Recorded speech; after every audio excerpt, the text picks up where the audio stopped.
Leadership and Black Belt Group. Hope you're all doing well.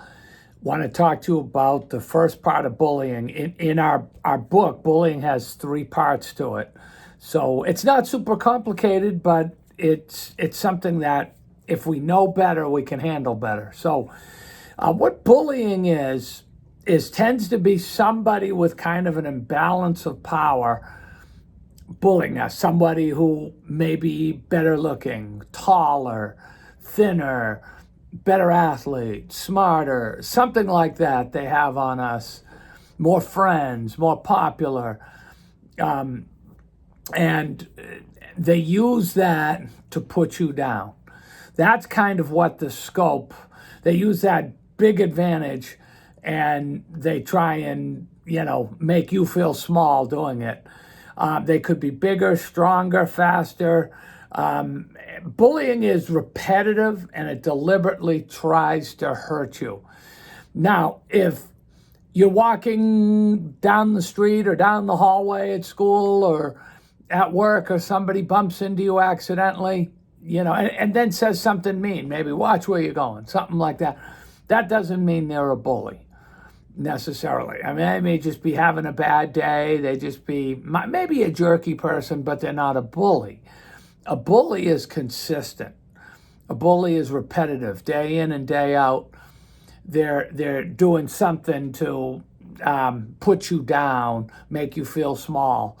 So what not bullying is a one-time wisecrack, is maybe they didn't include you in a game.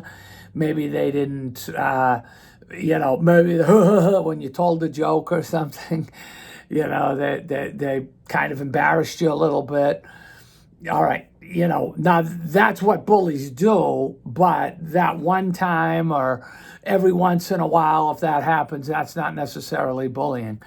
In life, we have to be thick-skinned sometimes. We just have to realize and have confidence in ourselves that, you're going to meet people that do these things. And that's okay. That's where they're at.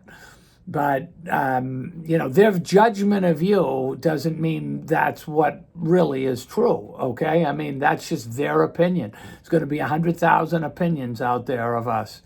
Some are good, some are bad, some are what they are. Most important thing is your opinion of yourself. Who is a bully? Well, they come in all sizes and shapes. It can be a female, it can be a male, it can be tall, small, it can be, if you're an adult, a boss or a coworker. If you're in school, it could be, any of the kids in school. So there's no set, any color, any race, any religion. There's no set standard for a bully, all right? They could be, any sort of human being can be a bully. So we have to realize that. Why do they bully? Good question. I think a lot of times they bully just because they're either being bullied or they're putting down a lot. They're a little insecure about themselves, so they have to put others down. That's what makes them feel better. I've said this often, 2 ways to have the biggest building in town. You build the biggest, or you tear everybody else's down. So they're more in that mode, tearing other buildings down. So they're trying to tear your building down. So that's not a good thing. What turns someone into a bully? Maybe peer pressure. A lot of people act differently in crowds. One-on-one, hey, they might be a good guy, good gal, but then they get with a group and they change. And we see that with adults too. We see that, politically, then they go crazy, or then they start yelling more, or they what was it in France during the Revolution? They stormed the Bastille. So people active, they're much braver in crowds, okay, and they're a little crazier, and their emotion is stirred up. So sometimes that can be it, peer pressure, other people, or how they do what they do in crowds.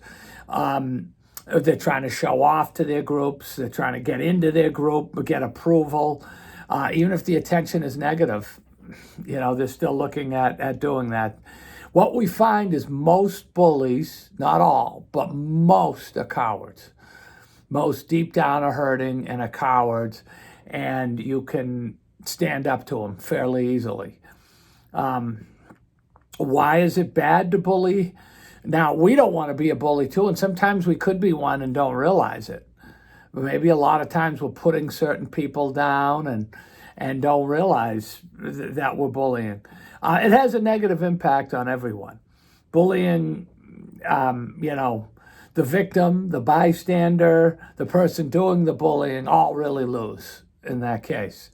It's a lose-lose situation. I mean, do you really walk away feeling better putting somebody down? Maybe in a phony way, but that didn't mean you did anything great or important. You just put somebody else down. So it makes people feel unimportant. The victim tends to be unhappy. Sometimes can be worse than that, suicidal or crazy, pick up a weapon and just want vengeance. So, we want to be careful too. It makes it difficult for the victim to have friends. Bullies themselves have a lonely life because they have a hard time making friends too, just because they're prone to this bullying. So overall, everybody loses in this situation. Okay, some signs of bullying. Well, the victim is depressed, fearful, alone. So if you see a friend like that, or if you're a parent, son or daughter like that, or anyone perhaps they're being bullied. Now maybe it's somewhere in their family or school or something like that. But being bullied keeps us enjoying the activities in life. The victim feels uncertain about their safety sometimes or their self-worth. Many criminals went through consistent bullying and abuse. And that's why they turned to that. That's why they became criminals. So this has a long-term effect on the victim. And then, of course, criminals have a bad effect on society too. So again, everybody loses in the case of bullying. So to wrap this up, part one on the bullying, consistent, and these are the questions, abuse is a sign of bullying, yes. All right, doing a one-time wisecrack isn't. Accidentally bumping into somebody, that's not bullying. Can a girl be a bully? Can a short person be a bully? Can an elderly person be a bully? Absolutely. Even if they don't seem like the type, they can. Bullies feel stronger by lowering someone else. Yes, it makes them feel more important. The victim is the only one that suffers from the bully. Negative, wrong. Everybody does. Okay, everybody around there does.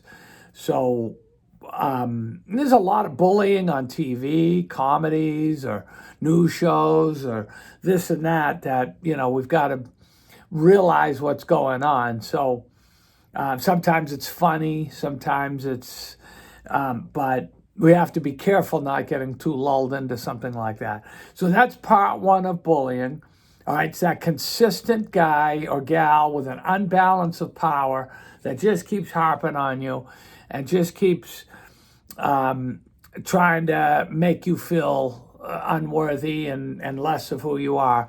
That is somebody who's a bully and very maybe dominant all over you or everything you do is wrong type of thing could possibly be a bully. So that's the signs. Next, when we get to the next pages, again, we'll kind of review what isn't bullying, acts of bullying, and how do we stand up to bullies. So we'll see you on the next video. Thank you, guys.